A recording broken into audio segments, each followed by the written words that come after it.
दिया। हम माननीय मुख्यमंत्री जी के भी अपना आभार प्रकट करना चाहते हैं कि उन्होंने शिक्षा विभाग की जिम्मेवारी हमें सौंपी।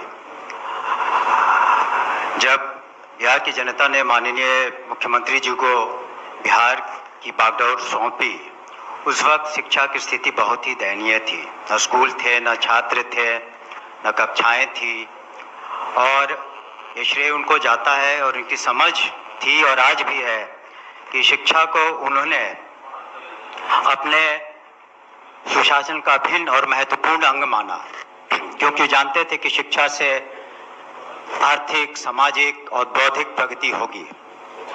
इसलिए और आज हम देखते हैं कि किस तरीके से शिक्षा हर बिहार के कोने कोने में पहुंच चुकी है। शिक्षा की रोशनी हर टोले में, दलित टोले में, अल्पसंख्यक टोले में, हर जगह पहुंची हुई है। और इसके लिए उन लोगों ने तालमी मरकज और शिक्षा टोलक को इस्तेमाल किया, जिनका उन्होंने मेहताना भी दुगना कर दिया है। माननीय मुख्यमंत्री ने शिक्षा के महत्व को समझ करके बजट में प्रावधान किया। हम कहना चाहेंगे कि 2005 में बजट 4400 करोड़ था, आज 60,000 करोड़ से ज़्यादा है, और इसका सदुपयोग हो रहा है। और जो इसका दुरुपयोग करते हैं, मैं बताना चाहूँगा सदन को कि हम लोगों ने अनुश्रवण अच्छे तरीके से किया हुआ है, और जो भी पदाधिकारी भ्रष्टाचार में लिप्त पाए गए हैं, उनके विरुद्ध कड़ी से कड़ी कार्रवाई की है, विजिलेंस की कार्रवाई की है, निलंबन किया है, सारी कार्रवाइयाँ हो रही हैं ताकि अनुश्रवण सब सही हो। बजट का फायदा ये हुआ कि साक्षरता जो 2001 में आम साक्षरता जो यहाँ पर करीब 40% थी, आज वो बढ़ के 80% हो गई। महिलाओं की साक्षरता 2001 में करीब 34% थी, और ये साक्षरता बीच में नहीं, बीच में नहीं, कुछ नहीं आएगा, ठीक है। महिलाओं की बीच में कुछ नहीं, महिलाओं की साक्षरता 2023 में बढ़ करके 80% करीब 74% पहुंच गई है। और जो नियुक्तियां हुई, बैठिए, बीच में नहीं बोलिए ना, बैठिए। जो नियुक्तियां हुई वो ऐतिहासिक रही। जो नियुक्तियां ऐतिहासिक गांधी मैदान में हुई, लाखों नियुक्तियां हुई। उसी गांधी मैदान में मैं कहना चाहूंगा व्यक्तिगत अनुभव से कि एक पुलिस पदाधिकारी के बीच में भी हमने देखा बहुत सारे सबसे बढ़िया है, सबसे बढ़िया। लेकिन जो उत्साह का माहौल और जो खुशनुमा माहौल हमने गांधी मैदान में नियुक्तियों में देखा, वैसा माहौल हमने कभी नहीं देखा। और ये नियुक्तियां शिक्षा विभाग में बदस्तूर जारी रहेंगी, और आने वाले समय में हम लोग जो दिव्यांग छात्र हैं उनके लिए भी शिक्षक बहाल करेंगे और अनुकंपा नियुक्तियां होंगी। हम ये आपको बताना चाहेंगे कि आधारभूत संरचना में माननीय हम लोगों ने 266 नए विद्यालयों भवनों का निर्माण किया है, और 7,974 शौचालयों का निर्माण किया, 1,526 अतिरिक्त कक्षों का निर्माण किया।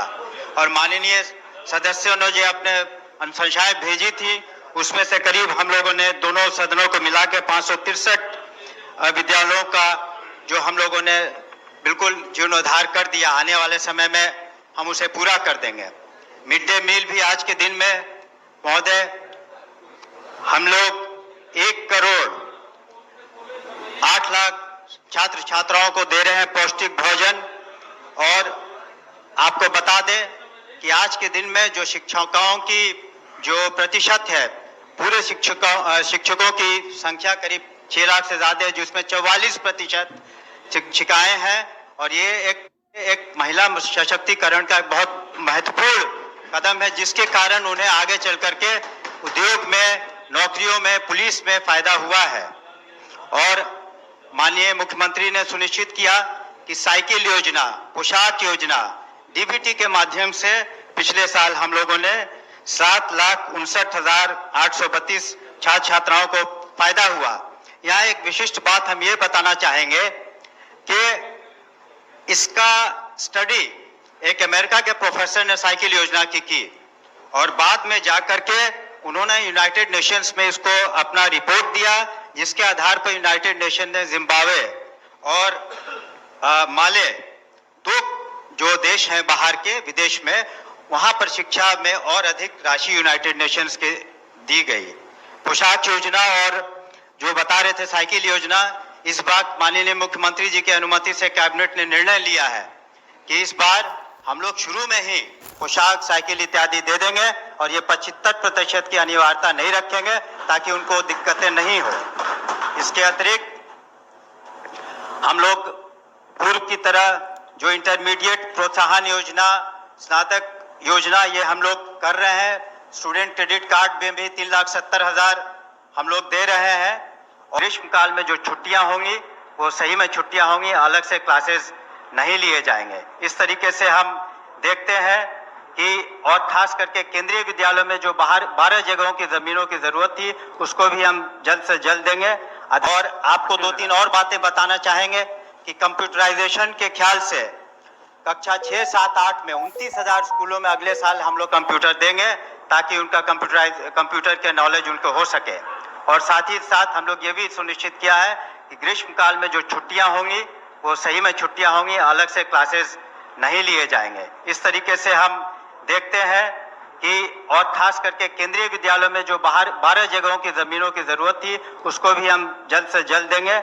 आधार सीडिंग का भी कार्य चल रहा है ताकि डुप्लीकेशन या कोई फर्जीवाड़ा नहीं हो प्राइवेट स्कूल या कहीं पर भी। उस शिक्षा में भी आपको बताना चाहेंगे महोदय कि जो बजट है 5,884 करोड़ का, ये मात्र 3 राज्य हमसे आगे हैं जो उच्च शिक्षा में इससे ज्यादा बजट देते हैं। और हम लोगों ने 2,000 से ज्यादा प्रधानाध्यापक वहां पर असिस्टेंट प्रोफेसर्स की नियुक्तियां की हैं। और हम लोग सुनिश्चित कर रहे हैं कि वहां भी जो सामर्थ्य पोर्टल लगे, वहां भी पारदर्शिता हो, वहां पर सेशन टाइम पर चले और जो फाइनेंशियल डिसिप्लिन है यूनिवर्सिटीज मेंटेन करे। और अंत में हम यही कहना चाहेंगे कि जो अच्छे शिक्षक हैं, पदाधिकारियों ने पुरस्कृत भी समय समय पर हम लोग कर रहे हैं। इस तरीके से हम देखते हैं जो बातें हमने सदन के सामने संक्षिप्त में रखी कि हम लोगों ने गुणवत्ता पर ध्यान दिया है, शिक्षा में बहुत बढ़ोतरी हुई है जिसकी पूरी प्रशंसा आम जनता और पूरे हिंदुस्तान में हो रही है।